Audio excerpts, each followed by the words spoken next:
We're following up on the charges dropped against 3 of the law enforcement officers involved in the death of Christian Glass. 2 police officers and a state trooper were initially charged with failing to intervene in the excessive force of another officer. 22-year-old Glass was killed after calling police when his car got stuck in Silver Plume nearly 3 years ago. His family says he was having a mental health crisis. 5 agencies responded, and Glass was ultimately shot and killed by former Clear County Sheriff's Deputy Andrew Bune. Last month, a judge sentenced Bune to 3 years in prison for a criminally negligent homicide charge and a reckless endangerment charge.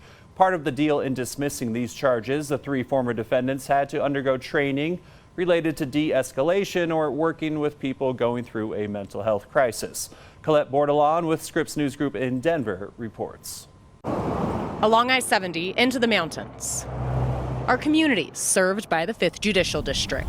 So we've been thrust into not just the statewide spotlight, but the national spotlight. It was because of a case from June of 2022. Hello, 911. That a hard look was taken at how law enforcement responded to a call for help from an amateur geologist. I'm in a vehicle. My vehicle got stuck in a really bad way. Christian Glass was only 22 years old at the time when he was shot and killed by former Clear Creek County Deputy Andrew Bune, who was sentenced to 3 years in prison in April after facing a second-degree murder charge.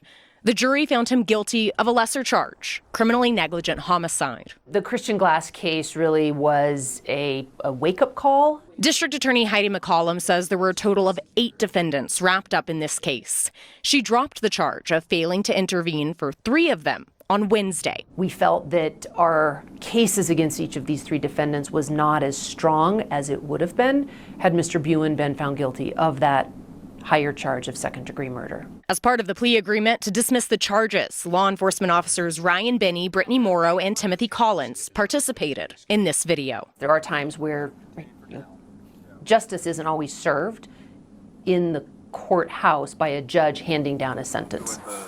A video where they break down what went wrong. Basically, communication was lacking. What they would do differently. I think getting off of the hood could have potentially calm the situation down. And how this case changed their lives. It is something that has stayed with me. This video will be used in law enforcement trainings across Colorado and the country. We're hoping it shows what happens when law enforcement officers don't take time to use de-escalation techniques, and when officers don't have appropriate training to work with people who are in crisis or having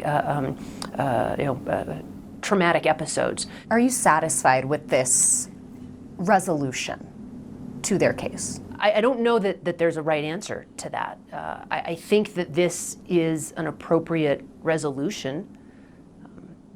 If I were satisfied, Christian would be alive today.